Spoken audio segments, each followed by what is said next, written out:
Untuk Mauidul Hasanah serta tausiah kami sumanggaken kepada Al Mukarrom Kiai Haji Ahmad Baudin Nur Salim. Monggo Gus. Assalamualaikum warahmatullahi wabarakatuh. Bismillahirrahmanirrahim. Tabarakalladzi nazzalal furqana ala 'abdihi liyakuna lil 'alamina nadhira. Allahumma shalli wa sallim wa barik ala sayyidina Muhammadin wa ala alihi wa sahbihi asma'in, amma ba'du. Yang sangat kami hormati Staf Khusus Menteri BUMN Bapak Arya Sinulinga. Ini ada Pak Aryo, ada Pak Bima, dan ada beberapa pejabat dari BUMN, juga teman-teman dari BUMN. Semua pekerja, semua yang ikut menangani BUMN yang saya hormati. Di sini juga ada PJ Bupati Rembang yang saya hormati, Bapak Imam. Saya ini tidak tahu kalau Pak Aryo itu pejabat BUMN. Tahunya saya itu pengikut Gusmi. Jadi ini bagian dari ya agak-agak kecelakaan itu. Jadi nggak mau khataman sendiri, nyuruh orang lain khataman. Itu khas pejabat itu. Jadi pejabat itu kalau punya karep itu biasanya gitu. Doa ya diorderkan, khataman juga. Ini makanya punya utang ini, harus kapan-kapan khatam sendiri. Jangan nyuruh orang lain apa khataman, beliau sendiri mungkin nggak khataman kan. Tapi ini memang khas kiai ya. Jadi kalau di dunia khas kiai itu meskipun pejabat, kalau di depan kiai itu ya harus tetap kayak santri. Beliau beberapa kali ke sini dan tidak dengan status sebagai pejabat, sebagai santri. Saya tadi ngasih tag atau takbir dalam bahasa pondok supaya nanti diserahkan kepada putra-putra Gusmi, bahwa tradisi yang beliau lakukan itu sudah benar sesuai referensi atau rujukan-rujukan kitab yang ada di beberapa pesantren. Saya sedikit cerita tentang hubungan pejabat dan kiai. Dulu Imam Malik itu ngarang kitab namanya Al-Muwatta. Itu dikarang 16 tahun. Jadi bisa dibayangkan, dikarang orang yang sangat alim, masih ngarangnya dalam waktu 12 tahun. Ditirakati, disolati, diteliti, diulang lagi sampai 16 tahun. Saking populernya kitab itu, seorang presiden, kalau dulu era khilafah ya, itu minta supaya Imam Malik datang ke istana mengajarkan Al-Muwatta ke putra-putra Harun Ar-Rasyid.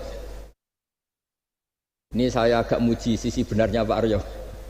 Apa kata Harun Ar-Rasyid ketika didatangi ajudan presiden? Al-ilmu yu'ta la ya'ti.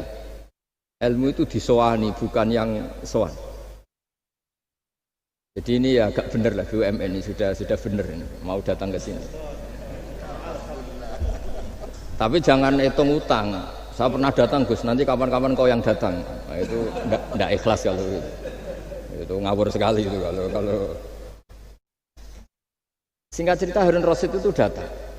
Imam Malik itu orang yang sangat menghormati ilmu, sehingga beliau duduk di atas, di sofa di atas. Karena Harun Ar-Rasyid itu presiden, khalifah, beliau ngiranya itu dipersilahkan duduk setingkat Imam Malik. Akhirnya beliau duduk berdampingan dengan Imam Malik. Kata Imam Malik sebelum ngaji, di mana-mana orang ngaji itu harus sopan, nggak boleh orang ngaji setara dengan gurunya.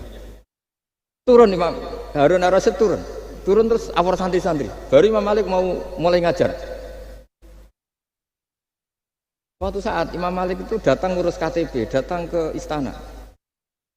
Kata Harun Ar-Rasyid, kenapa engkau tidak minta supaya kami yang ngurus? Kata Imam Malik, saya kalau urusan negara itu rakyat, sehingga saya daftar ya antri. Tapi kalau urusan ilmu, kamu santri saya. Jadi orang dulu itu sudah profesional. Jadi kalau Harun Ar-Rasyid pas ngaji sebagai santri, tapi kalau Imam Malik ngurus KTP ya sebagai rakyat. Ya antri, ya beliau yang datang. Jadi itu sudah ada percontohan hubungan yang sangat elegan, yang sangat saling menghormati antara seorang umara, yaitu zaman itu Harun Ar-Rasyid, dengan Imam Malik. Padahal kitab Muwatta itu kitab yang sangat luar biasa. Akhirnya suatu saat anak-anaknya Harun Rasid itu disuruh ngaji. Niku penggaweannya niku pekerjaannya itu suruh bawa kendinya Imam Malik kalau mau wudu. Karena suatu saat Imam Malik wudu, yang mengucurkan air itu putranya Harun Ar-Rasyid. Hanya dikucurkan ketika membasuh wajah dan tangan. Pas Harun Rasyid lewat, dinasihati juga, halla ghusal taqaddamaihi. Harusnya kamu tidak hanya mengucurkan untuk wajahnya, juga untuk kakinya. Padahal itu anak seorang presiden. Jadi betapa dulu itu harkat dan martabat ilmu itu sangat dihormati. Nah, kenapa demikian? Karena ilmu ini yang membentuk sebuah bangsa. Jadi kalau kita berpikir jernih ya. Oke, kita ada BNN ya, polisi yang nangani narkoba. Terus ada beberapa jabatan atau institusi negara yang bisa mengawal kecurangan. Misalnya ada KPK, ada BPK dan sebagainya. Tapi tanpa masyarakat dibentuk kiai dan dibentuk norma-norma agama, itu capek. Mayoritas orang tidak mencuri, itu ya barokahnya dididik kalau mencuri itu dosa, kalau nanti masuk neraka. Sebelum ada KPK dan BPK, itu orang tidak nyuri ya sudah banyak. Karena memang nggak nyurinya itu faktor agama, bukan karena takut KPK. Artinya tanpa agama, tanpa nilai-nilai norma, itu nggak bisa kebayang Indonesia. Karena orang nanti nggak maksiatnya atau nggak salahnya itu takut aparat, bukan takut Tuhan. Makanya kalau guyonan anekdot khas itu, ada orang melanggar rambu-rambu, ketangkep polisi. Kamu tidak tahu kalau ini larangan? Ya tahu Pak. Kenapa tetap melanggar? Karena tidak tahu Bapak di sini. Itu menunjuk polisinya. Itu khas Indonesia. Jadi kalau nggak melanggar itu karena takut aparat, bukan karena kesadaran hukum. Tapi kalau urusan rambu-rambu itu seperti itu. Tapi kalau urusan orang tidak zina, tidak maling, tidak korupsi, itu hampir mayoritas orang Indonesia itu karena takut azab Allah atau takut dosa. Sehingga di desa terbelakang yang nggak terjangkau polisi atau di daerah-daerah yang sangat terpencil, itu perilaku leluhur, yaitu tidak nyuri, tidak zina, tidak apa, itu ya tetap jalan. Karena mereka memang dididik oleh agama. Sehingga keinginan kita terbesar adalah bahwa sesuai konsep Imam Ghazali, al-ulama wal umara tau'amani. Jadi ada sinergi lah antara ulama dan umara. Dulu biasa raja-raja itu ngaji sama ulama. Tapi ulama juga biasa antri di kerajaan untuk ngurus administrasi negara. Jadi beliau-beliau ya bisa sebagai rakyat, tapi juga sekaligus sebagai guru. Karena beliau-beliau ini orang-orang yang bisa menanggalkan egonya. Lalu kenapa kerajaan dulu itu begitu kuat? Ada contoh paling populer dalam mengelola negara, yaitu Umar bin Khattab. Itu Sayyidina Umar bin Khattab. Itu bajunya, jubahnya itu ada 12 jahitan, saking jeleknya. Jadi saking jeleknya itu 12 jahitan. Ada pernah seorang kiai yang cerita, ketika Baitul Maqdis itu ditaklukkan oleh pasukan Umar, itu beliau harus naik unta dari Madinah sampai Yerusalem. Karena kerajaan yang ditaklukkan itu membayangkan Umar itu seorang presiden, seorang khalifah, pasti wah. Itu ternyata pas sampai gerbang Yerusalem itu Umar itu yang nuntun unta. Karena ketika unta itu hanya satu, sama pengawalnya bilang, saya mau naik unta asal gantian. Ya 2 kilo Umar naik, 2 kilo ajudannya yang naik, sampai pas mau pintu gerbang itu pas giliran Umar yang nuntun. Kata ajudannya, kali ini jenengan yang naik saja. Enggak, saya enggak mau bohong. Dia yang disambut ya ajudannya. Karena ajudannya pakaiannya lebih bagus dan Umar pakai tadi jubah yang berjahit 12. Jadi betapa orang-orang dulu itu ketika jabat itu malah tasawuf. Karena tadi dipandu oleh agama. Setelah itu ada beberapa sahabat yang usul, ada pesta gitu karena ini hari kemenangan. Kata Sayyidina Umar, Inna Allaha ta'ala ayyara qauman faqala adhabtum thayyibatikum fi hayatikumud dunya wastamta'tum biha. Di antara kritik Allah kepada orang-orang yang enggak benar adalah jatah kenikmatan kamu sudah kamu habiskan di dunia, maka di akhirat sudah tidak ada jatah. Maka kata Umar, astabqi thayyibati, jatah-jatah kenikmatan saya biarkan utuh, maka tidak saya nikmati sekarang. Nah makanya ini saya sekaligus minta sama BUMN, pokoknya nggak usah ngundang saya ribet, selain ribet ya soalnya ngaji saja. Nah ini jadi kiai itu ya bingung, ya sering dihormati orang, dicucuk, kadang disangoni, kalau kadang ya mikir nak jatah kuntek terus piye. Makanya saya tuh ya sering ngebis, ya biasa saja hidup saya, karena saya tidak ingin jatah saya ini habis. Tapi kadang-kadang orang itu ingin berlebihan menghormati kiai. Saya berkali-kali bilang, ketika ada orang menghormati saya itu yang repot saya, yang menghormati benar karena menghormati kiai, tapi kiainya yang masalah kan. Kalau tidak bisa ngelola hatinya jadi tamak, jadi ribet. Makanya ini kan ya sudah, saya tetap sebagai kiai ngajarkan ikhlas. Makanya guyonan di kitab-kitab dulu, kalau ada orang cantik sowan kiai itu kata kiainya, saya yang bingung. Kamu melihat saya ibadah, saya melihat kamu masalah. jadi tapi kalau kiainya agak soleh ya enak, sama-sama seneng kan. Masalahnya kita ini soleh, paling enggak berusaha soleh. Ya jadi kalau Pak Aryo sowan sini itu dia benar, sudah sopan lah sama kiai, beliau pejabat sopan. Saya yang masalah kan. Misalnya saya ke Jakarta terus ingat Pak Aryo ingin difasilitasi, saya kan jadi repot. Makanya kemungkinannya kecil, kalau saya ke Jakarta tak hubungin itu kecil dan tidak perlu tersinggung. Saya selama ini ya sering ke Jakarta ya biasa. Saya hampir per 3 bulan, 4 bulan datang ke pondoknya Pak Kures. Ya jarang hubungi pejabat. Ya sudah, kalau mau ngaji aja. Nah, kenapa saya menekankan ikhlas? Karena ini kan acara khataman. Di antara pokok dari ajaran Quran adalah wa ma umiru illa liya'budullaha mukhlishina lahuddin. Jadi kalau sudah berani beragama ya kita harus ikhlas. Dan saya berkali-kali bilang ikhlas itu mudah, harus dilatih. Saya berkali-kali memberi analogi itu gampang sekali. Lama sekali kita bilang kalau yang putih itu putih. Lama sekali kita bilang yang hitam itu hitam. Itu tidak ada yang gaji. Kenapa kita mengatakan tembok ini putih? Karena memang putih. Kenapa orang mengatakan peci itu hitam? Ya karena memang hitam, itu tidak ada yang gaji dan semuanya ngomong seperti itu. Tapi pas Anda ngomong Allah itu Tuhan, minta masuk surga. Pas hubungan dengan Tuhan itu selalu tidak ikhlas. Padahal kita biasa ngomong hakikat ini ikhlas. Kita ngomong tembok ini putih ikhlas, ngomong peci hitam itu. Pas ngomong kalau Allah itu Tuhan, minta surga. Padahal bedanya apa? Hanya sama-sama ngomong mengatakan sesuatu yang nyata. Jika saya berkali-kali bilang dan ini akan saya kampanyakan sampai saya mati. Di antara gejolokan Allah sama orang soleh. Jadi orang soleh itu nanti juga digojlok sama Allah. Kenapa kamu nyembah saya? Karena saya ingin masuk surga ya Allah. Yang satu ditanya, kenapa kamu nyembah saya? Karena saya takut neraka ya Allah. Berarti kalau saya ada bikin surga, ada bikin neraka, kamu tidak nyembah saya. Ya udah gitu Gusti, tempat nyembah jenengan. Tapi kadung keliwat alasannya itu. Makanya saya itu tidak pernah bilang ke anak saya gini, kamu harus syukur karena bapak dapat pekerjaan. Tidak pernah saya. Kamu harus syukur bapak punya uang, tidak pernah. Nanti syukurnya nunggu bapak punya uang. Kalau nggak punya uang nggak bapak, ribet. Maka ini yang bupati, yang pejabat tidak usah syukuran bapak naik pangkat, bapak direktur BUMN. Nanti kalau enggak sudah pensiun, sudah syukurnya hilang.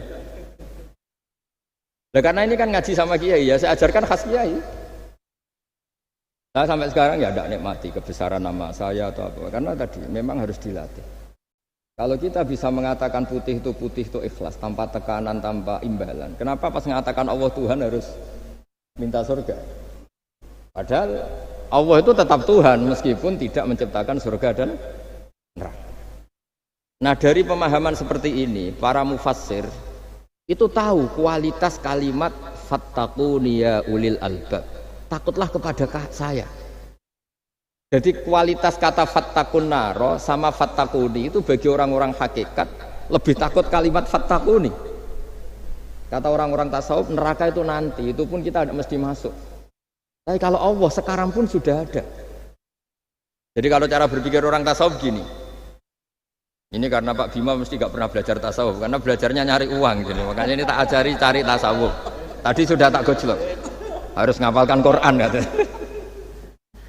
Kalau cara berpikir tasawuf itu gini, surga dan neraka itu muajjalah, itu nanti. Kamu nyembah Allah ingin masuk surga, takut menghindari maksiat atau takut sehingga tidak maksiat karena takut neraka.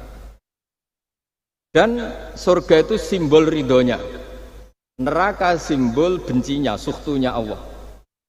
Terus kata orang-orang tasawuf cara berpikir, Allah itu sudah ada sekarang, mulai dulu sampai sekarang Allah sudah ada. Kalau Allah sudah ada berarti Allah sekarang ya bisa berstatus ridho ke kamu atau berstatus benci ke kamu. Kenapa takutnya nanti? Wong Allahnya sekarang kok takutnya? Ya sekarang juga. Kamu harus amal tuh nakdan. Nakdan tuh cash. Allahnya ada sekarang, ya ibadahnya harus ada sekarang. Makanya kata orang-orang tasawuf, andaikan Allah tidak bikin surga atau neraka, ya saya tetap nyembah karena surga itu simbol ridhonya. Bahwa surga itu nyata ada, ya nyata ada. Dengan segala fasilitasnya itu nyata ada. Tapi bahwa surga itu tetap kamu masuk surga karena cari ridhonya Allah. Kalau Allahnya sudah ada, berarti ridhonya sekarang sudah ada. Harus kamu cari sekarang, jangan nanti. Jika kadang-kadang orang yang ingin masuk surga itu ya kelasnya kelas amatir. Masyhur itu. Ada seorang wali masuk surga ketemu Allah ditanya. Karena wali ini biasa mensyafaati murid-muridnya. Ya Allah, kenapa murid-murid saya tidak kelihatan sowan jenengan? Murid-murid kamu ingin masuk surga karena ingin makan enak, punya bidadari cantik-cantik itu di sana. Tapi mereka lupa saya. Jadi akhirnya di surga tapi nggak ketemu Tuhan. Karena inginnya ya sudah trauma punya istri jelek, cerewet. Banyak loh orang yang masuk surga itu yang agak kacau. Enak sudah surga, nanti di sana nggak usah sholat, nggak usah puasa. Jadi sholat yang sekarang udah gak problem. Jadi banyak itu orang-orang Islam yang Islamnya mungkin imannya amatiran. Wah enak masuk surga, nggak ada subuh lagi, nggak ada puasa lagi, bebas. Itu kan kurang ajar betul. Jadi ibadah itu dianggap problem.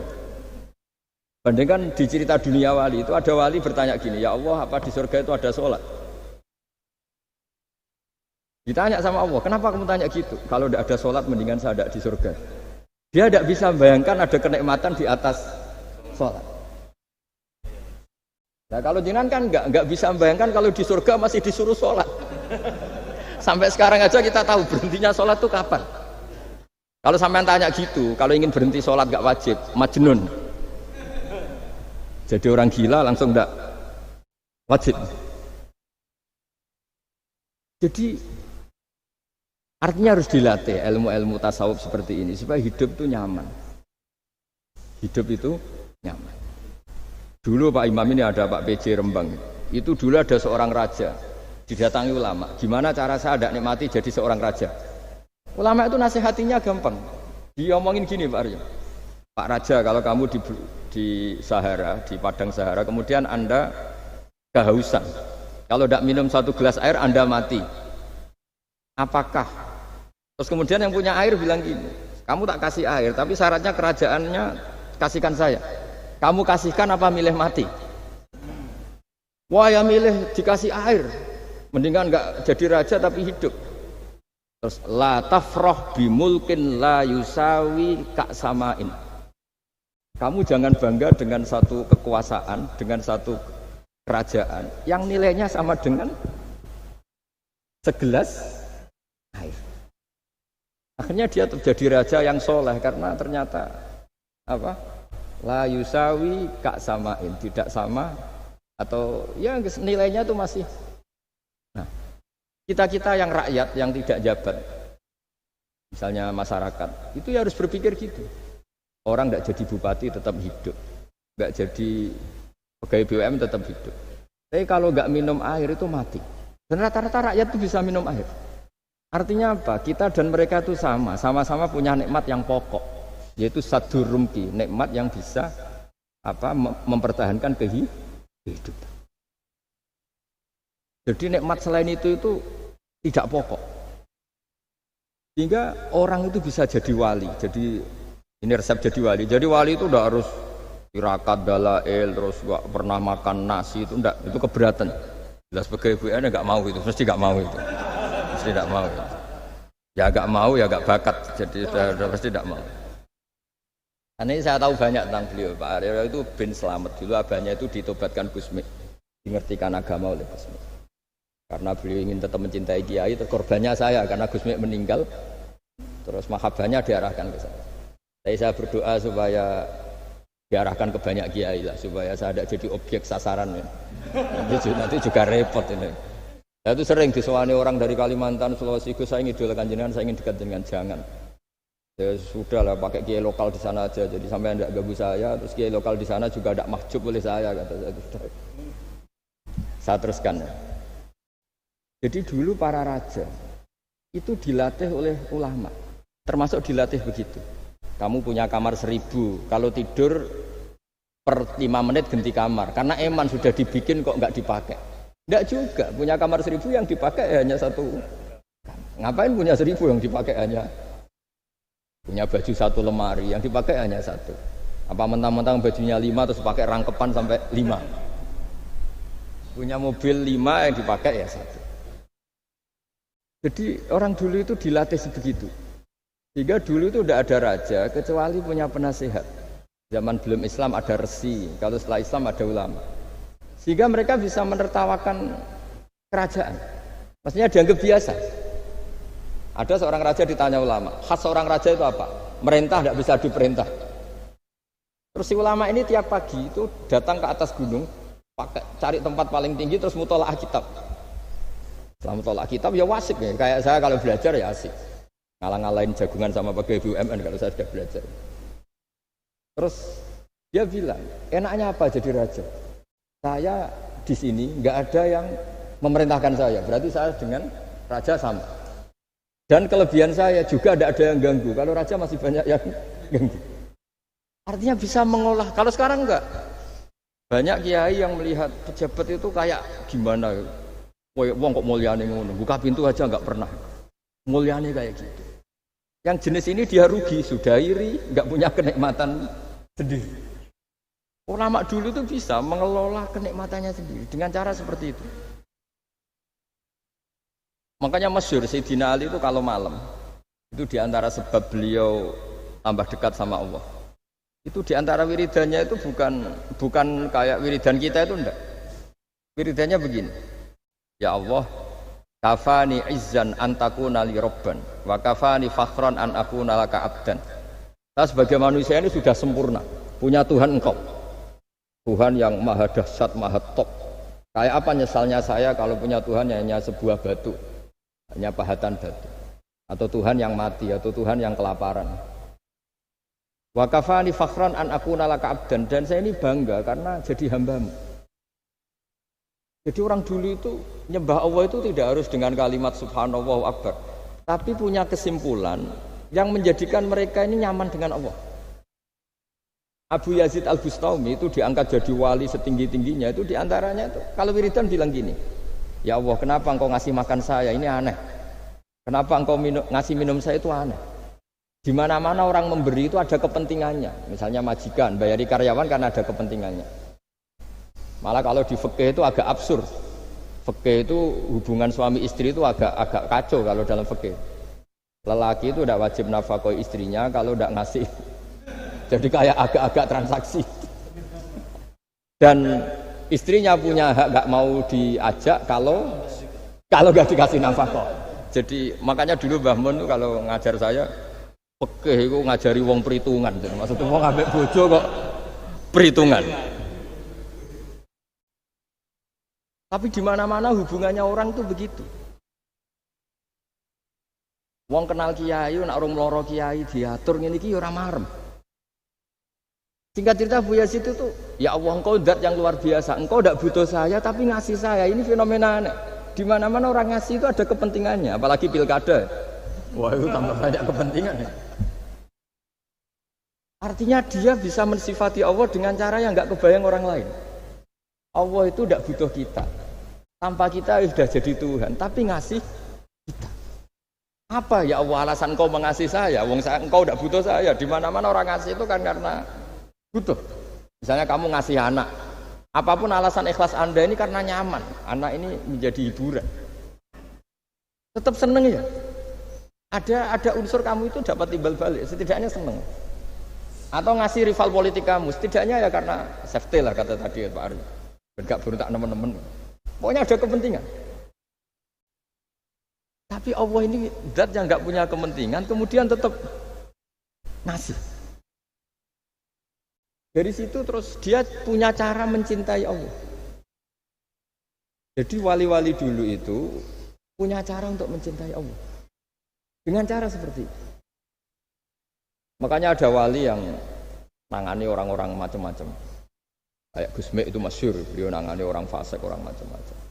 Dulu itu ya ada seorang wali itu jadi wali karena beli narkoba. Tapi bukan untuk diminum, untuk dimusnahkan. Tapi kalau sekarang nggak mungkin karena narkoba harganya sudah miliaran, triliunan. Kalau dulu mungkin. Jadi ceritanya itu kampung dulu kan terpisah-pisah oleh gunung oleh apa. Singkat cerita si wali ini setiap ada bandar narkoba dulu pakai homer. Homer kalau dulu arah. Dibeli sama dia. Dibeli terus setelah agennya pergi dilarungkan pokoknya dibuang. Begitu terus. Suatu saat si pengedar narkoba ini heran. Kampung situ itu selalu tak kirimin homer kok gak ada yang mabuk. Tapi dibayar cash. Malah si orang ini meninggal wangi. Ternyata dia tidak ingin kampungnya itu mabuk sehingga dicegat di jalan supaya homer ini tidak sampai ke kampung. Sekarang kan tidak mungkin narkoba semahal itu. Tapi apapun itu kembali ke ulama dan umaro. Alhamdulillah di Indonesia itu ulama ya mati-matian supaya generasinya tidak terlibat narkoba dengan cara ditakutkan neraka. Umaro juga melakukan itu dengan cara ditakutkan penjara. Ini yang kita sama-sama ulama wal umaro tahu aman. Kita kerjasama dengan kapasitas masing-masing. Jadi penting sekali ngaji seperti ini supaya kita tahu bahwa khazanah-khazanah kita tentang dekat sama Allah itu macam-macam. Ini khusus ijazah ini sama Pak Bima, Pak Aryo itu. Dulu Ki Hamid Pasuruan terkenal wali. Dan di antara wirid dan Dzikrul Filin ada beberapa kata yang dari Kiai Hamid. Jadi Dzikrul Filin itu kalimatnya utamanya dari Gus Mek, Mbah Ahmad Siddiq, tapi ada beberapa kalimat yang dari Ki Hamid Pasuruan. Saya tahu banyak lah karena bapak saya juga temannya Gus Mek dan mbah saya kandung sepupu sama Mbah Hamid. Itu kalau ada orang sepuh-sepuh Pak Bima kayak jenengan Pak Aryo disuruh ngapalkan Quran, ya mereka protes. Masa saya hafal Pak? Sudah lah pokoknya ngapalkan. Ada yang 2 juz mati, 1 juz mati, karena ya sudah sepuh. Suatu saat ada ulama yang tanya, kenapa Pak Hamid? Biar kamu dalam perjalanan di dunia tercatat ini bercita-cita hafal Quran. Jika kalau mati berstatus man salaka thariqan yaltamisu fihi ilman sahalallahu lahu thariqan ilal jannah. Orang yang mati berorientasi ingin ngaji. Tapi kalau kamu tidak punya orientasi ngaji kan di otak kita andekan direkam Allah. Coba hati kita andekan direkam Allah. Ingin kaya, ingin punya gunung, ingin punya alpat, ingin punya ini itu. Coba kalau itu nanti disetel di akhirat. Tapi kalau kamu ingin ngapalkan Quran kan setidaknya pas disetel ya keren. Ingin hafal Quran, meskipun tidak hafal-hafal gitu. Ingin hafal itu, tapi meskipun nanti kalau malaikatnya drengki ditambahi meskipun. Tapi insya Allah malaikat tidak ada yang drengki. Tapi andekan kita nanti tidak punya cita-cita ngaji, itu rekaman kita hanya itu. Ingin mapan, ingin kaya, ingin menguasai dunia. Betapa malunya kita kalau rekaman itu kita dengar di depan Allah. Padahal nanti niat ini yang dihitung. Faman kanat hijratuhu ila Allah wa rasulih fa hijratuhu ila Allah wa rasulih. Orang yang orientasinya hijrah itu meninggalkan yang buruk menuju yang lebih baik. Hanya untuk Allah dan Rasul, maka ya dihitung ke sana. Jadi misalnya Pak Bima, Pak Aryo ngapalkan Quran, hafal-hafalnya. Tapi berarti perjalanannya ini mencari ridhonya Allah, itu ditulis. Tapi kalau kita orientasinya ingin mapan, ingin sejahtera, ya ditulis. Ini ingin punya rumah 2, ingin punya rumah di berbagai provinsi. Ini coba kalau itu nanti direkam. Terus ditanya Allah, inginnya kamu apa sih di dunia? Dan itu bisa menjadi status kita. Ngeri kan? Kita ketemu Allah dengan status tidak pencari Allah dan Rasul, tapi pencari kemapanan. Itu cara Mbah Hamid untuk mendidik supaya orang itu orientasinya kepada Allah dan Rasul. Disuruh ngapalkan. Ini Pak Aryo cerita, bapaknya hanya disuruh ngapalkan apa? Rabbana dzalamna anfusana. Itu semalam nggak hafal apa. Dan alhamdulillah nggak hafalnya ditiru anaknya. Susahnya kemarin pas ngaji sama saya di kamar saya punya kantor di depan rumah saya. Ya nggak hafal apa. Bener-bener konsisten. Jadi dulu bapaknya itu ketemu Gus Mek di hotel, dia ajarin semalam nggak hafal. Akhirnya hafal lagi. Ya, tapi nunggu sekian tahun mungkin. Jadi yang penting, jadi ulama dulu itu pinter cara menuntun umat menuju Allah dan Rasul. Diajarin. Akhirnya ada dzikrul ghafilin. Penting orang itu menuju Allah dan Rasul. Setidaknya kalau direkam itu nanti saya ingin ya Allah dapat ridhomu. Kalau malam ilahi anta matlubi. Apa ilahi anta maqsudi wa ridhoka matlubi. Meskipun semalam hanya dilafatkan sekali, setidaknya Allah mencatat, ya Allah engkau yang kami cari, ridhomu yang kami cari. Kalimat itu kalau terulang-ulang itu menjadi mental dan lama-lama jadi status. Daripada sebelum tidur, kapan ya sugih. Dari Pak Bima, kapan gak jadi anak buah. Kok nanti yang menteri ya mikir, semoga gak kena reshuffle, gitu terus pikirannya. Nah ini kan kalau ngaji saya menyinggung, yang salah tidak saya, sing ngongkor ngaji sopo. Saya makanya saya santai saja. Sampean kecewa malah bagus karena tidak ngel-ngelo saya lagi. Saya dalam hal ini itu anut mazhabnya Imam Syafi'i. Imam Syafi'i itu saya punya kitab namanya Diwanus Syafi'i. Itu kalau orang tidak senang itu paling bagus menurut saya. Pak Imam Syafi'i separuh kampung tidak senang jenengan. Ya bagus lah. Kalau nggak senang tidak akan utang duit, nggak pinjam mobil. Oh nggak senang itu kan nggak mungkin pinjam uang. Saya pernah ketemu seorang bupati cerita ini, nggak perlu saya sebut. Bupati aktif. Setelah saya cerita ini, terus saya ingin ketemu jenengan empat mata. Setelah ketemu saya lucu. Saya akan cerita. Di antara wasiat bapak saya itu unik Pak. Ngelola wong gedeng gue enak. Sing ribet itu ngelola wong seneng. Jadi ngelola orang benci itu mudah.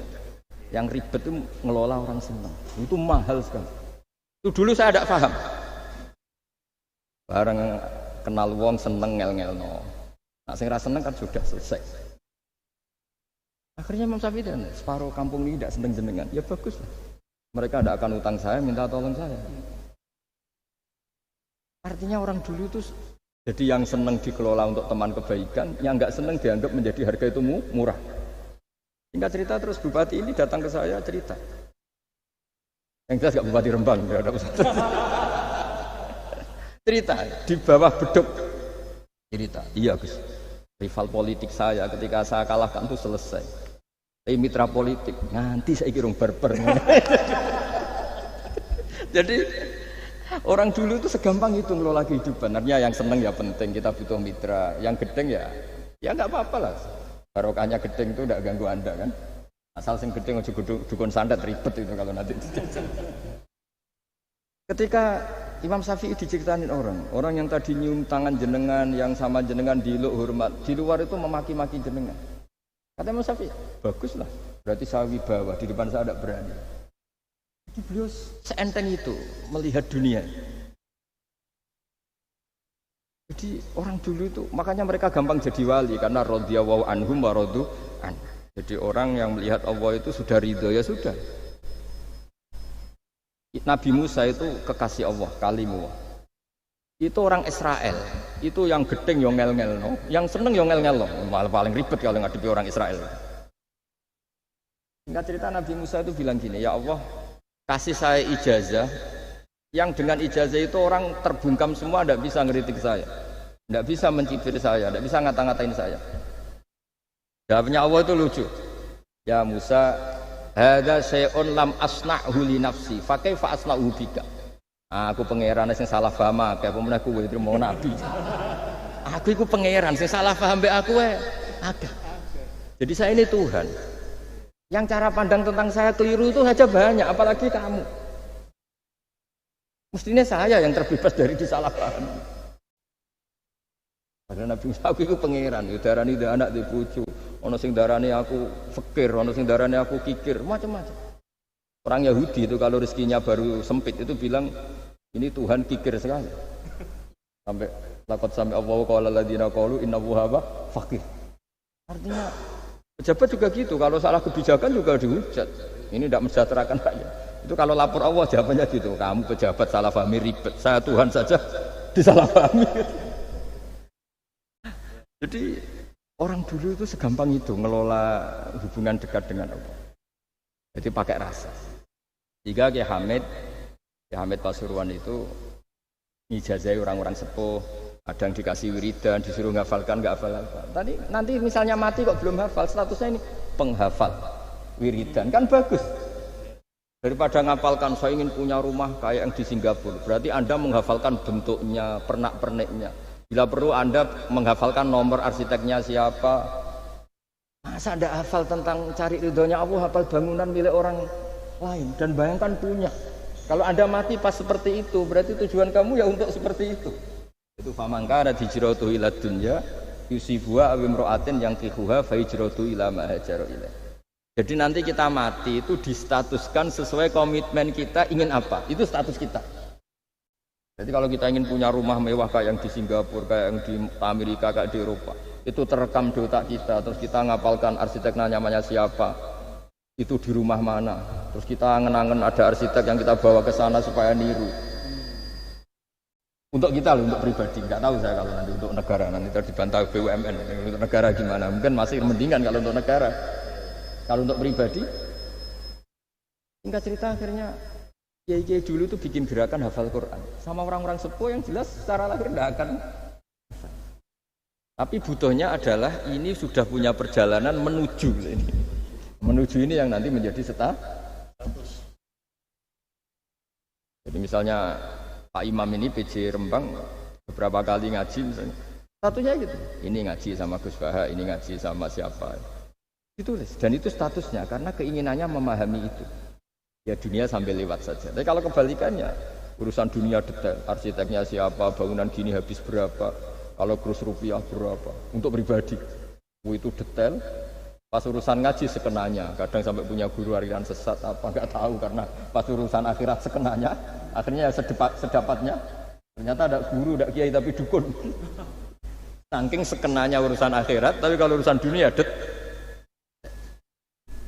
makanya banyak orang ditipu oknum ya. Oknum yang sebenarnya agak kiai tapi ngaku kiai, sebenarnya dukun.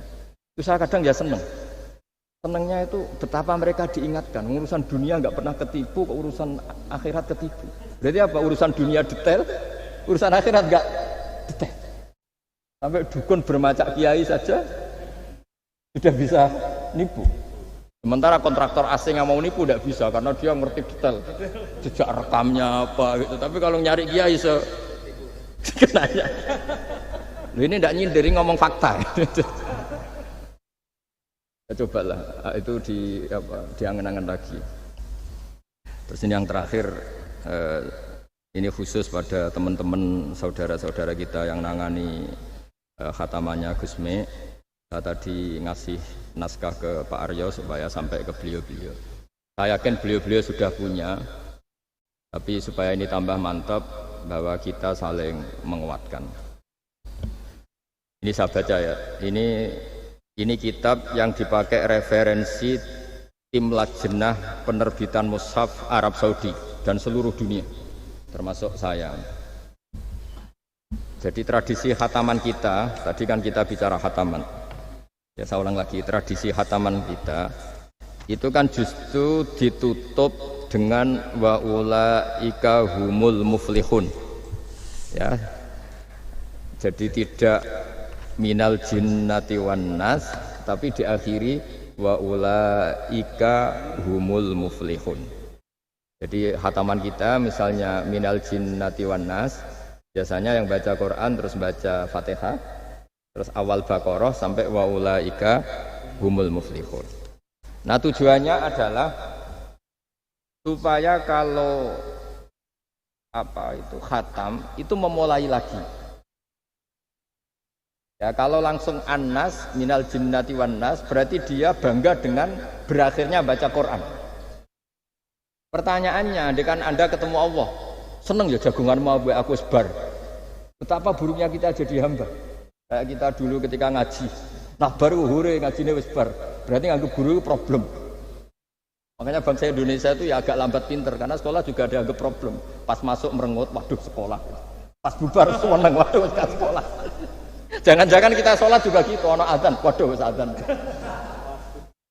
Jadi ini belum makam wakuroto ini sholat. Padahal cirinya orang baik itu menikmati sholat itu. Ciri utama suka ilmu ya nikmati pelajaran. Enggak, ini pelajaran bareng guru. Waduh, udah gitu matematika. Waduh. Kita baca Quran harusnya asik. Karena di situ munajat sama Allah. Ketika selesai harusnya nyesal. Waduh, baru asik sama Allah kok sudah selesai. Dan Allah punya alasan untuk menyalahkan kita. Karena kita misalnya baru seneng-senengnya pacaran misalnya. Kan tidak mau akhir.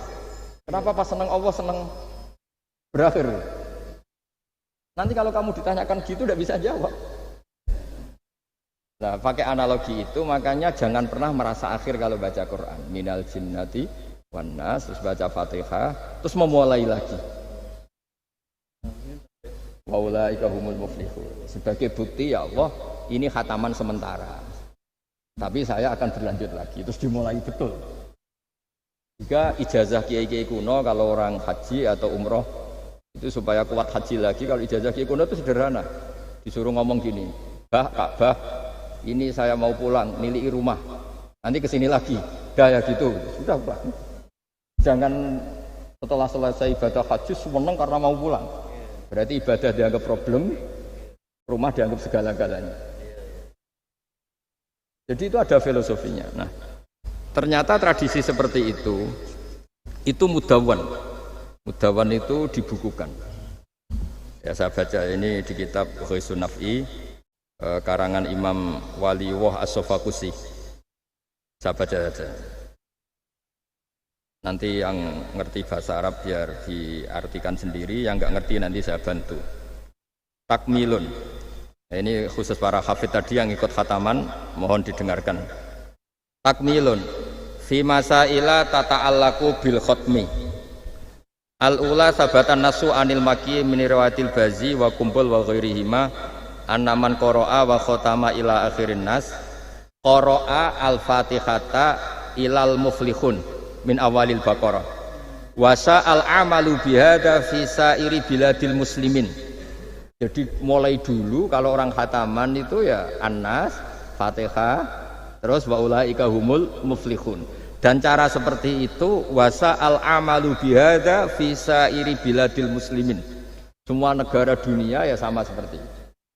Hanya tradisi yang dilakukan bapak saya sampai semua guru-guru kita, guru Quran, termasuk yang di Jantiko dulu, sama si dulu namanya Jantiko, lama-lama mantap ya. Itu sudah benar itu. Jadi mungkin teman-teman sudah melakukan tapi nggak tahu filosofinya. Ini saya bantu. Filosofinya adalah supaya kita tidak merasa mengakhiri baca Quran, tapi sekaligus memulai. Kalau nak kue niat ngakhiri tenan itu seakan-akan kan baca Quran itu problem. Terus ketika berakhir kita senang. Sholat juga gitu Pak Imam. Yang menjadikan umatnya Rasulullah Shallallahu Alaihi Wasallam dijamin surga itu diantaranya cara sholat begini Pak Arya. Saya hafal hadisnya itu. Absyiru ya ma'syaral muslimin. Ini kata Rasulullah. Hari ini Jibril muncul dan memberi satu pengumuman yang sangat menggembirakan. Apa itu? Umatku berstatus, ya ini kata malaikat Jibril. Umatku berstatus mereka itu fa'alu faridotan wantadoru ukhra. Melakukan satu fardu selesai atau addu faridotan wantadoru ukhra. Jadi misalnya tadi saya sholat subuh, status saya ditulis oleh malaikat Jibril, Bak tadi sholat subuh. Dan ketika saya ditanya, Bak kok ijek urip sampai jam 10, jam 11, ngenteni apa sholat duhur. Ketika sholat duhur selesai, orientasi saya ngenteni sholat asar. Begitu seterusnya. Hingga statusnya umatnya Nabi adalah addu faridotan wantadoru ukhra. Komitmennya adalah melakukan satu fardu dan menunggu yang lain. Berarti kita dihimpit di dua kebaikan. Kebaikan sudah kita lakukan dan kebaikan yang lain kita sekarang ngasih anak yatim. Di hati kita juga ingin mengasih lagi. Ngasih orang miskin juga gitu. Begitu juga kebaikan-kebaikan yang lain. Jika kita diimpit di dua apa? Kebaikan. Kebaikan yang kita lakukan dan kebaikan yang kita angankan ya, atau kita cita-citakan. Ya sudah begitu. Jika dengan cara seperti itu orang Islam itu nyaman. Bayangkan kalau kita berstatus punya rumah dan punya rumah lagi, ingin punya mobil lagi, berarti satu itu minat dunia wa ilat dunia, minat dunia ilat dunia. Itu kalau pas mati, pas khayalnya begitu. Allah posisinya di mana? Ya ini sudah siap ya, setor ya, kata mana? Siap Pak Bima ya? Ya, siap. Sampai berapa juz rencananya?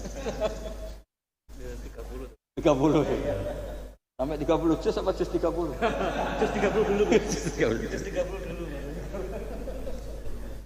Jadi sampai segitunya guru-guru kita memandu, makanya terus dilatih dzikrul ghafilin, dilatih apa supaya kalau kita biasa pergi kembali misalnya, rombongan kembali, mungkin kita istighfar.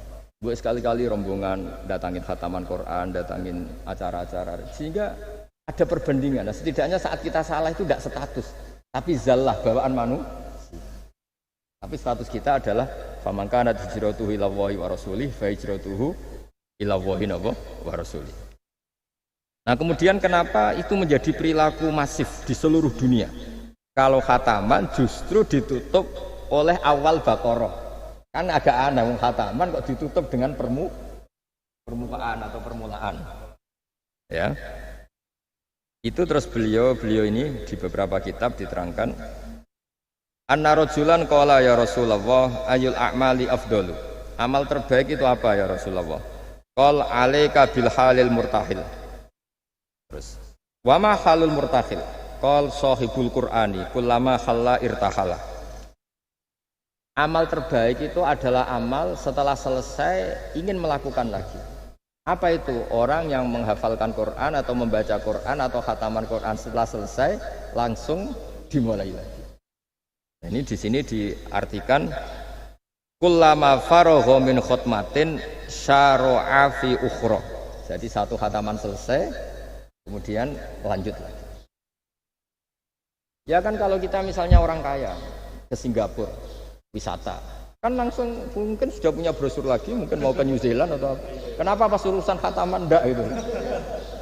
Jadi manusia itu yang benar gitu. Jadi ya kira-kira gitu. Jadi ini teman-teman yang sedang khataman, bahwa perilaku Anda sudah benar. Memang mulai dulu zaman Rasulullah SAW sampai sekarang memang justru khataman itu ditutup dengan wa ulaika humul muflihun sebagai bentuk komitmen kita bahwa kita ingin memulai lagi, bukan berakhir di itu. Nah, saya kira demikian. Assalamualaikum warahmatullahi wabarakatuh.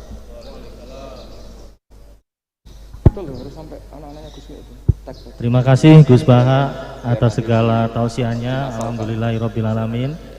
Banyak hal yang bisa kita dapatkan dari tausiah beliau. Mudah-mudahan semua menjadi pijakan kita untuk terus berbuat kebaikan dan mewujudkan akhlak sebagai core value BUMN dalam keseharian kita berlandaskan Al-Quran.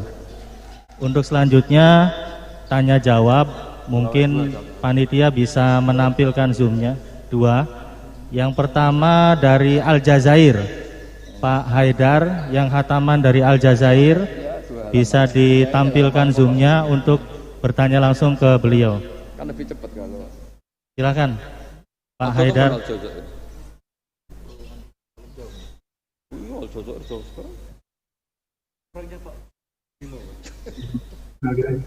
Izin Gus, ini proyeknya Wijaya Gus, Pak Bimo yang Aljazair.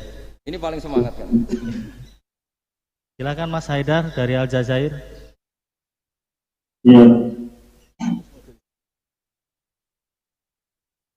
Langsung saja ditanyakan ke beliau, Pak Haidar.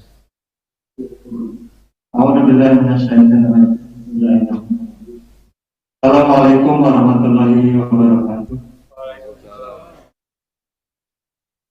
Yang saya sangat hormati Gus Baha, kemudian Pak Alia, Pak Bimo, dan teman-teman panitia pengajian. Kemudian rekan-rekan dimanapun berada, Izinkan saya memperkenalkan diri. Nama saya Haidar Kusdinar, asli dari Bandung. Kemudian instansi saya di PT Wijaya Karya.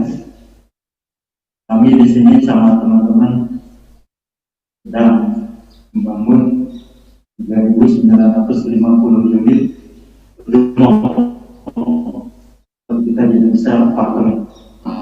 Alhamdulillah kami semua berada dalam kondisi sehat walafiat, walaupun kondisi pandemi ini tidak diajari turun naik. Kan ini agak lambat sampainya. Alhamdulillah tim kami sekitar 103 orang dan kami bagi kemarin dari hari Senin dari mulai gladi resik dan hari Senin tanggal 12 kami rapat terkait dengan kegiatan ini. Kami langsung membagi tim gimana caranya supaya rekaman ini semua bisa merasakan atau bisa semua lokasi, karena di sini ada 3 lokasi, ada di Ain Depla, ada di Kemis Miliana, sama di El Haras Kebaran, 4 lokasi. Alhamdulillah kami sudah rekam dan kami bagi-bagikan secara langsung. Mudah-mudahan ini membawa keberkahan buat kurasi kami, khususnya Wijaya Karya, semuanya, seluruh BUMN, Adikarya, PP dan kami sebagainya. Khususnya terkait dengan kamu mediasi, saya berdoa dan lihatkan dengan keberadaan kita terlaksananya acara ini. Iwan bikin Allah Pak, baik jika saya bertanya. Pertama adalah tadi sebagian sudah ada paparan khusus ternyata mengenai pertanyaan saya. Pertama adalah kiat-kiat khusus bagaimana kita bisa istiqomah dalam keadaan konsisten, konsisten dalam berbuat, berucap, bertingkah laku sehingga benar-benar terjaga keberadaan diri. Terjaga dari apa?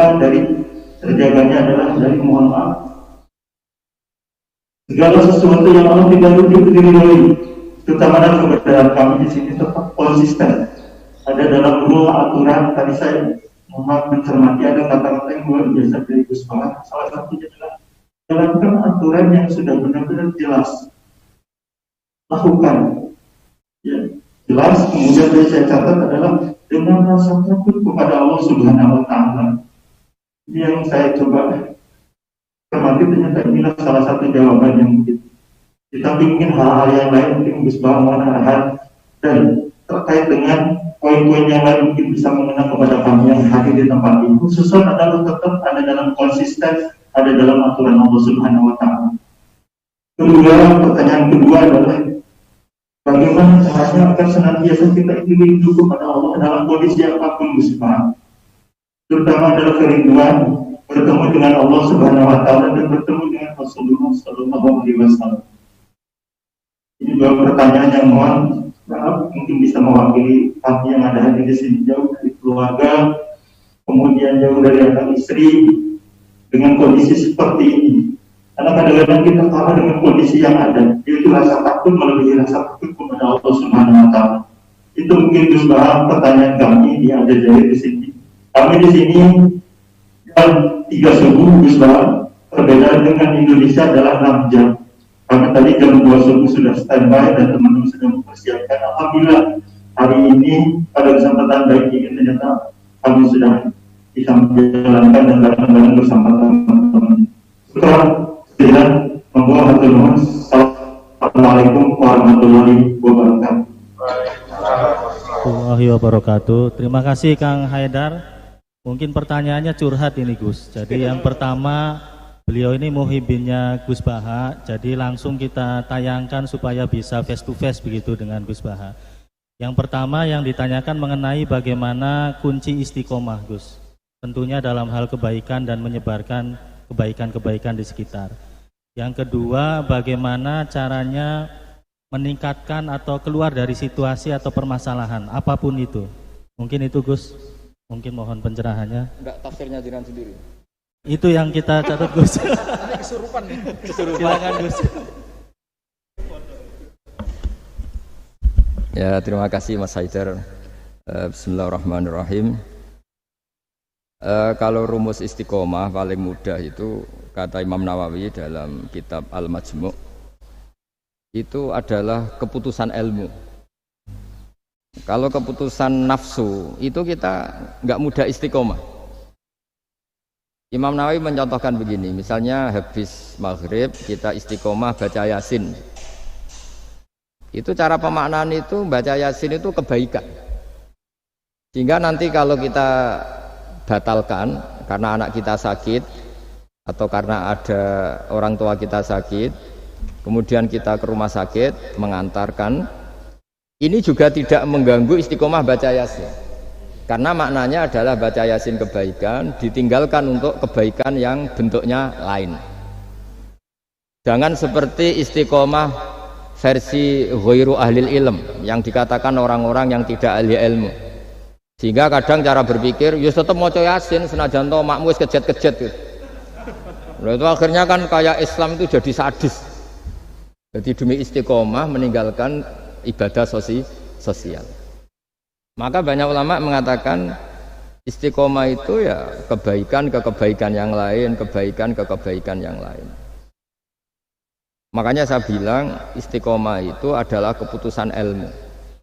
Itu kata Imam Nawawi. Sehingga dalam banyak hal saya beri contoh. Hidup ini baik apa enggak? Ya baik, karena hidup ini menjadi mazru'atul akhirah. Referensi kita masuk surga dan neraka itu berdasar kehidupan sekarang ini. Berarti hidup ini spesial. Kita surga ya diputuskan ujian di kehidupan ini, neraka juga iya. Berarti kehidupan ini spesial. Tapi suatu saat kita pasti mati, dan mati itu baik enggak? Ya baik. Baiknya di mana? Ya kamu sudah tidak bisa maksiat lagi. Sehingga Nabi itu cara berdoa itu indah sekali.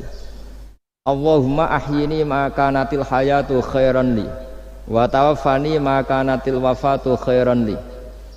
Allahumma ij'alil hayata ziyadatan li fi kulli khairin wal mauta rohatan li min kulli syarrin. Segampang itu Nabi melihat kehidupan dan mati. Mengajarkan kita, tentu mengajarkan kita. Ya Allah, jadikan hidup ini, anggap saja saya ini masih menambah budi-budi kebaikan. Kalau saya mati, anggap saja ini berakhirnya semua maksiat saya. Mungkin sekarang kita ada zina, mungkin sekarang kita ada korupsi, tapi potensi itu tetap ada. Yang bisa mengakhiri potensi itu apa? Ya mati. Maka mati itu tidak problem bagi orang-orang baik. Kalau sampai anggap problem berarti agak kurang baik. Jadi sehingga ya hidup itu ya biasa, mati. Saya ini termasuk kiai muda yang nggak pati takut mati, ya biasa. Hidup ya mau, mati ya mau, ya biasa aja. Karena begitu indah ajaran Nabi. Ij'alil hayata ziyadatan li fi kulli khairin wal mauta rohatan li min kulli syarrin. Dan kalau ada kematian berarti anggap akhir dari segala keburukan. Maka berkali-kali saya ngomong, orang-orang alim dulu itu sudah pinter. Kalau ada badan narkoba, penjahat mati, itu tetangganya tetap disuruh bilang, ini orang baik dia saksikan dia. Tetangganya protes semua, baiknya di mana orang nakal gitu. Padahal kiainya bilang baik kan sudah mati, tidak bisa apa-apa sudah. Artinya ada sisi kebaikan dalam kematian, yaitu segala keburukannya, bahkan potensi keburukannya menjadi berakhir. Jadi masalah nikmat juga gitu. Orang berharap bisa hidup itu sesuai rencananya. Tapi ketika dapat musibah tidak siap. Tapi apa panduan Nabi? Ajaban li amril mu'mini, inna amrahu kullahu khairun. In asobatun na'ma syakara fakana khairan lah. Wa in asobathu dharra sobaro fakana khairan lah. Orang mukmin itu selalu baik. Kalau dapat nikmat syukur ya baik. Dapat ujian sabar juga baik. Kenaannya baik terus. Makanya saya berkali-kali bilang, hubungan dengan istri itu ya gampang. Saya berkali-kali bilang, kalau pas harmonis ya baik, namanya harmonis ya baik. Pas tukaran juga baik. Ibadahnya tinggal sabar. Dulu banyak orang jadi wali itu karena istrinya cerewet. Jadi termasuk resep jadi wali itu istrinya cerewet. Kalau secara ekonomi saya sering bilang, kalau harmonis malah minta ke mall, kalau sedang tukaran malah enggak, murah tukaran sebetulnya. Artinya orang dulu itu ngelola kehidupan itu gampang sekali. Bodoh juga gitu. Saya pernah ada civitas akademika dari UGM cerita saya. Biasanya kampus-kampus besar kan menghormati orang yang prestasi. Saya bilang ke beberapa profesor, ya cocokkan lah. Kalau dalam pandangan kiai gimana, Gus? Ya anak-anak yang nggak pinter itu ya bagus. Barokahnya nggak pinter masuk desa-desa tertinggal, akhirnya menghidupkan di desa tertinggal. Kalau pinter inginnya di Jerman, terus dapat beasiswa, malah kadang-kadang nggak mau pulang. Barokahnya nggak pinter mau di desa-desa terbelakang, akhirnya merata pembangunan di Indonesia. Di dunia gaya juga gitu, kadang yang alim paling jadi ketua MUI atau apalah. Barokahnya ndak alim dia di desa tertinggal, kelasnya pendiri masjid. Artinya kalau dalam pandangan Islam itu semua itu ada hikmahnya. Jadi Allah bikin orang ada yang bodoh itu sudah direncanakan. Barokahnya bodoh itu mau di desa terbelakang. Kalau enggak bodoh enggak mau dia. Ya itu cara Allah untuk menyebarkan kebaikan. Ya ini kan fatwa ala kiai, sampean jangan buka. Wah ini berarti bikin itu Gus, berarti orang bodoh ya hebat. Ya memang hebat, Allah sudah merencanakan, tapi ya jangan dimasifkan. Orang bodoh jumlahnya sudah banyak lah, tidak usah ditambah. Tapi ini cerita, terus sampean Allah itu sudah punya rencana. Allah itu sudah punya rencana. Jangan sampai kita ini nggak tahu rencana Tuhan. Makanya akhir dari kesimpulan orang-orang itu, orang-orang baik, subhanak rabbana subhanak rabbana ma khalaqta hadza batilan subhanaka faqina adzabannar. Semua yang kau ciptakan itu tidak ada yang sia-sia. Saya pernah di Korea, ini pengalaman saya. Itu rata-rata saudara kita yang ke Korea itu kan nyari uang. Ternyata setelah di sana nggak ada masjid, ya udah bikin masjid, kadang nyewa. Itu cara Allah untuk menyebarkan Islam di Korea, kadang ya lewat pekerja gitu. Dulu Indonesia sejarah yang terkenal ada Islam ya ada orang ingin kaya terus dagang ke Indonesia, orang Gujarat.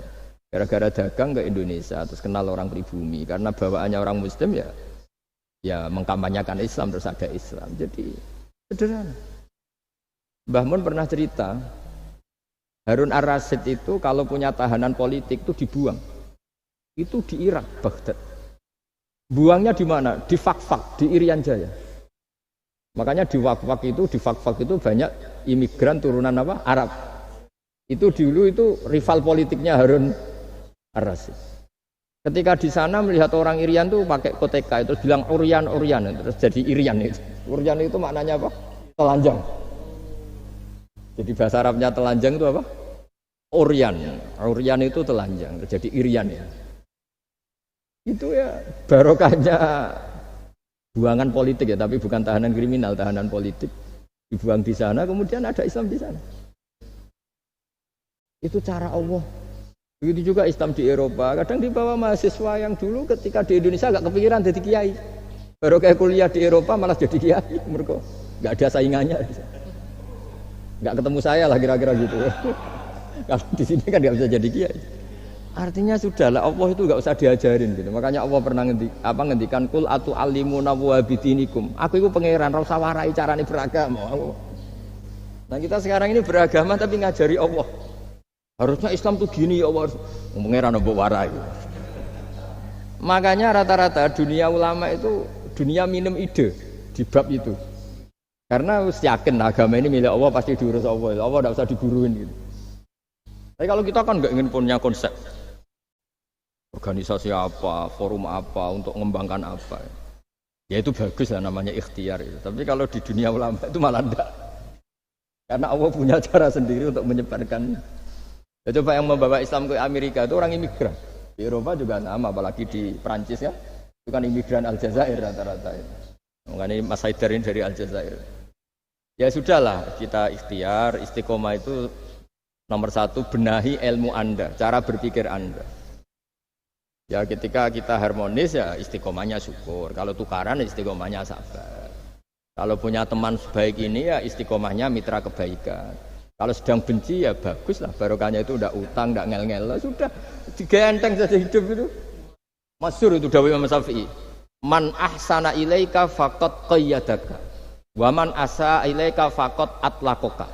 Orang yang berbuat baik kepada kamu sebetulnya itu mengunci kamu, mengikat kamu. Kamu ini kalau Pak Aryo terlalu baik sama saya, yang susah juga saya. Kalau nanti anaknya kawin, resepsi gak diundang saya gak enak. Tapi kalau dia agak-agak jahat sama saya, gak teko, serah peduli. Ini kan pantas. Jarno. Jadi saya kalau ada orang terlalu baik sama saya mulai mikir ini ya, ribet kan. Makanya saya termasuk kiai yang ada orang baik ya biasa aja karena tak anggap ini ke depan kurang baik gitu. Tapi ya saya seneng ya, namanya ukhuwah Islamiyah seneng ya. Tapi tidak seneng-seneng banget kayak orang yang nggak punya perhitungan. Waman asa ilaika faqat atlaqaka. Orang yang berbuat buruk kepada kamu, sebetulnya dia membebaskan kamu. Enggak mungkin kan orang yang sedang ngeneng kamu, terus utang kamu, enggak mungkin kan pinjam mobil, mungkin enggak? Apalagi titip, tolong dong saya dikasih pekerjaan BUMN, enggak mungkin. Yang minta-minta gitu pasti yang baik sama kamu. Jadi ilmu syariah itu sampai segitunya.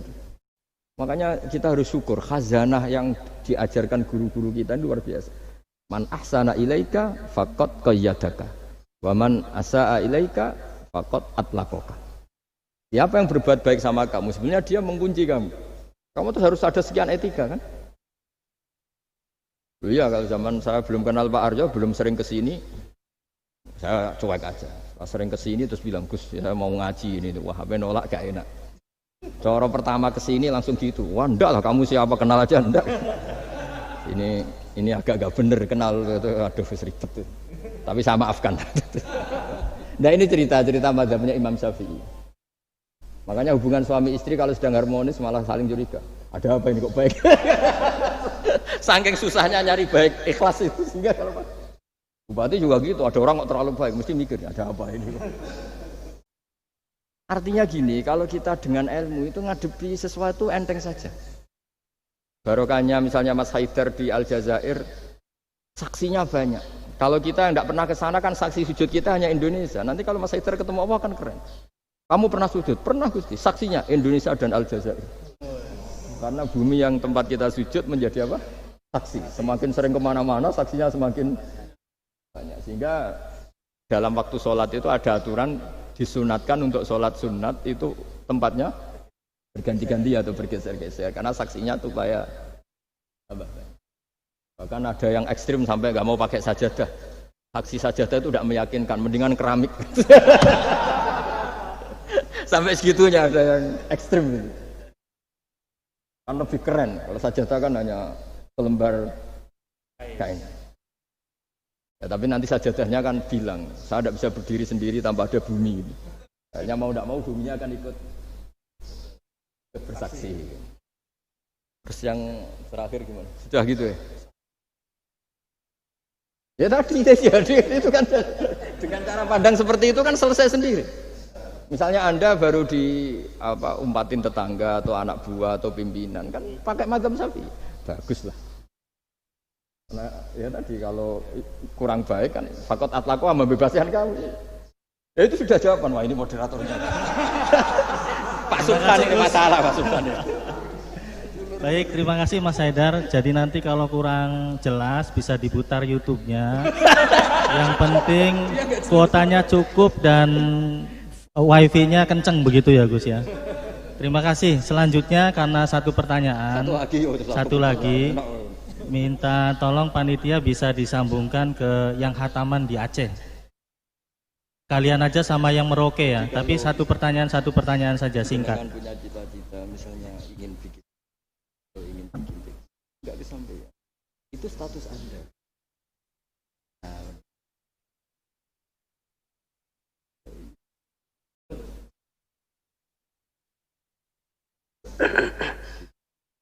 Bismillahirrahmanirrahim. Assalamualaikum warahmatullahi wabarakatuh.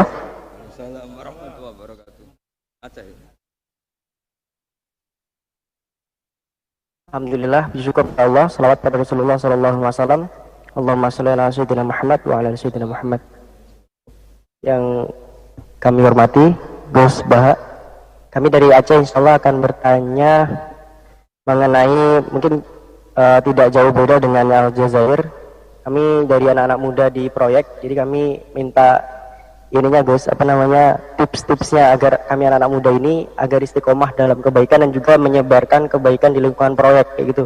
Jadi harapannya memang di lingkungan proyek juga tidak membatasi kita untuk selalu berbuat kebaikan dan juga menyebarkan kebaikan ataupun berdakwah di lingkungan proyek. Mungkin itu saja Gus. Syukur-syukurullah. Assalamualaikum warahmatullahi wabarakatuh. Waalaikumsalam warahmatullahi wabarakatuh. Juburnya ini. Satu lagi yang Merauke sekalian. Ya lagi.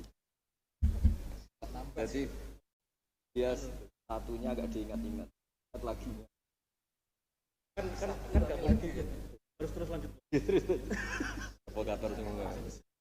Assalamualaikum warahmatullahi wabarakatuh. Salam. Saya Asep Sanjaya dari PT PP Persero, proyek PLTMG Merauke 2. Yang terhormat Gus Baha dan Bapak Aryo. Saya dari anak-anak tua. Kalau mereka tadi anak muda, kalau saya itu anak tua. Pertanyaan saya, bagaimana cara mengokohkan di dalam ranah bekerja atau pekerjaan? Karena di era sekarang ini banyak yang menyampingkan akhlak demi mendapatkan kepuasan diri sendiri. Terima kasih. Waalaikumsalam warahmatullahi wabarakatuh. Waalaikumsalam warahmatullahi wabarakatuh. Ini milenial, Gus. Jadi memang di proyek ini ada yang milenial, kolonial, ada juga yang campuran, Gus. Miko namanya, milenial kolonial. Jadi mungkin yang pertama mohon pencerahan dari proyek Aceh. Kemudian yang kedua dari proyek Merauke. Kalau Aceh tadi bagaimana caranya milenial bisa istiqomah. Kemudian yang milenialnya. Kemudian yang Merauke itu bisa mengenai akhlak ya Gus ya, sebagai core value-nya BUMN terutama antara anak dengan orang tua. Monggo Gus, silakan. Pakai ini aja. Bismillahirrahmanirrahim. Sesuai disiplin yang saya tekuni yaitu ilmu.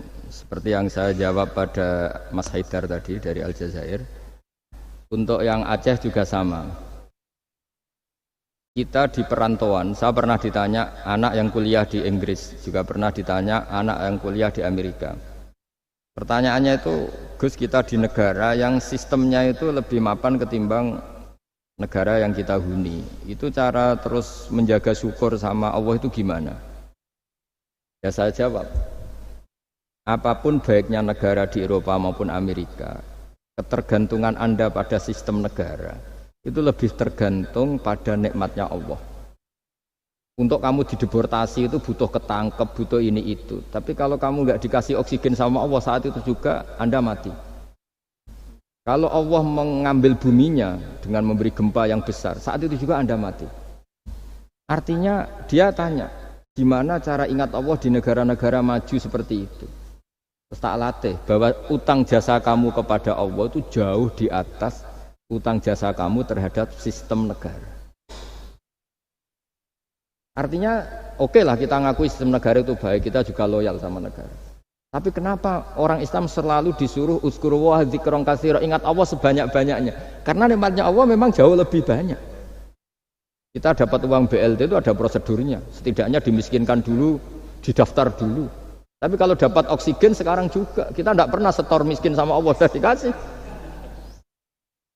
Kita pakai buminya Allah, tidak setor kebutuhan dulu, status apa, langsung dikasih, langsung pakai, nggak bayar lagi. Nah, semakin kita berpikir seperti itu, maka utang jasa kita kepada Allah semakin banyak. Akhirnya dengan demikian kita fasih, kita mengatakan Alhamdulillah, melafadzkan Alhamdulillah. Jika di surat Waqiah, Allah melatih kita seperti itu. Nahnu khalaqnakum falawla tusaddiqun. Yang menciptakan kamu itu kita, saya, maka kamu harus begini. Yang menurunkan hujan itu saya, kata Allah, kami. Kamu harus bersyukur. Bumi yang kamu huni, kata Allah, bisa saja setiap saat ayaksifa bikumul ard. Bumi yang kamu huni yang kelihatannya kokoh, setiap saat bisa likuifaksi. Air yang kamu minum bisa saja setiap saat ya ghauran. Ghauran itu qul ara'aitum min asbaha ma'ukum ghauran. Dengan melihat seperti itu, bumi yang kita huni ternyata enggak posisi aman. Setiap saat Allah bisa membuat likuifaksi. Nah, dengan cara seperti itu kita akan tahu betapa ketergantungan kita kepada Allah Subhanahu wa taala. Sehingga mudah ingat Allah terus menerus. Ya, dengan cara tadi baca wiridan-wiridan yang diajarkan guru-guru kita, termasuk yang ada di kitab-kitab Dzikrul Ghafilin dan sebagainya. Nah, yang untuk anak tua tadi juga sama seperti itu. Meskipun di bumi Papua, kalau kita ingat, itu pasti ketergantungan kita pertama pada Allah taala. Makanya Allah itu mengancam untuk orang yang tidak ingat kepadanya, ancamannya itu ekstrim. Malam yardho bi qodoi walam yaskur na'mai. Ini hadis lengkapnya. walam yasbir ala balai falyatlub robban siwai wal yakhrut min tahti ardi wa samai. Siapa yang tidak ngakui saya sebagai Tuhan, kata Allah, enggak apa-apa, kata Allah. Kamu enggak ngakui saya sebagai Tuhan, kata Allah, enggak apa-apa. Tapi jangan nempat di bumiku. Itu bikinanku, enggak bikinan BUMN. Bumi itu enggak bikinan BUMN. Wah, itu aja sudah pusing, kamu diancam fal yakhrut min tahti ardi wa samai. Sudah, kamu enggak apa-apa ngakui saya ada Tuhan, enggak apa-apa, kata Allah. Tapi jangan nempat bumiku. Saya mau nempat di mana tuh? Kontrak gua ada. Ya gitulah kira-kira cara, yaitu lagi-lagi saya bilang karena saya nekuni ilmu ya saya jawab dengan cara ilmu. Ya, terus beberapa kiai dengan cara suruh ngelafatkan kalimat-kalimat thayyibah tertentu. Tapi itu pun nanti muaranya itu ilmu. Karena kalimat-kalimat itu menjadi baik dan berkualitas juga berdasar ilmu. Makanya saya bilang supaya mudah ingat Allah, caranya gimana? Semua yang kita pakai itu milik Allah. Maka terima kasih utamanya kepada Allah. Ya, saya kira demikian. Semoga ini barokah, barokatul ilm, terutama barokatul Quran. Assalamualaikum warahmatullahi wabarakatuh. Waalaikumsalam warahmatullahi wabarakatuh. Alhamdulillahirabbil alamin, kita sudah mengikuti seluruh rangkaian pengajian Gus Baha.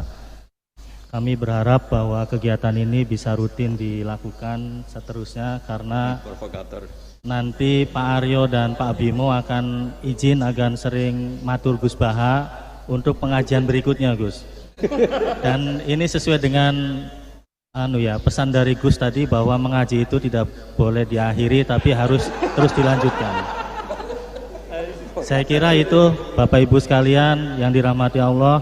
Akhirnya dengan pengajian Gus Baha ini kami berharap bisa meneladani akhlak Nabi Muhammad SAW sesuai firman Allah dalam surat Al-Qalam ayat 4. A'udzubillahi minasyaitonirrajim. Bismillahirrahmanirrahim. Wa innaka la'ala khuluqi adzim. Jadi hampir sering Allah memuji Nabi Muhammad dari akhlaknya, bukan dari ilmunya. Nah, ini yang perlu kita teladani sedikit demi sedikit, walaupun tidak bisa semuanya. Demikian Bapak Ibu sekalian yang dirahmati Allah, pengajian ini kami akhiri. Iyyaka na'budu wa iyyaka nasta'in, wallahul muwaffiq ila aqwamit thoriq. Mari kita baca alhamdulillah, alhamdulillahirabbil alamin. Wabillahi taufik walhidayah. Wassalamualaikum warahmatullahi wabarakatuh. Terakhir kami mohon doa dari Gus Baha untuk semua tim proyek kami yang hataman Al-Quran di 127 titik, sekaligus doa pengakhiran dari pengajian ini. Kepada Gus kami persilakan. Bismillahirrahmanirrahim. Nas'aluka bi anna lakal hamda la ilaha illa anta al-hannan al-mannan ya badi as-samawati wal ardi ya hayyu ya qayyum ya dzal jalali wal ikram an tusalli wa tusallima ala nabiyyika Muhammad wa ala alihi wa barik wa sallim asma'in. Allahumma ya wa inna nas'aluka salamata fid din wa afiyatan fil jasad waj'alna salimin ghanimin mu'afin min kulli bala'id dunya wal akhirah. Allahumma ya wa ij'alna ya wa atawaduta wa tahabba wa tanasura fika wa laka fika waj'alna ya wa mutahabina fika mutabadzilina fika mutanasirina fika ya Allah waj'alna ya Allah himmatana al-ulya ila kalimatika al-ulya mala'uni minka fadli minka ya Allah wa qiyadati minka ya Allah. A'inna ala dzikrika wa syukrika wa husni ibadatik. Rabbana atina fid dunya hasanah fil akhirati hasanah wa qina adzabannar. Wassallallahu ala sayyidina Muhammad wa ala alihi washabbihi wa baraka. Salam subhana rabbika rabbil izzati amma yasifun. Salamun alal mursalin. Alhamdulillahi rabbil alamin. Sirrul Fatihah.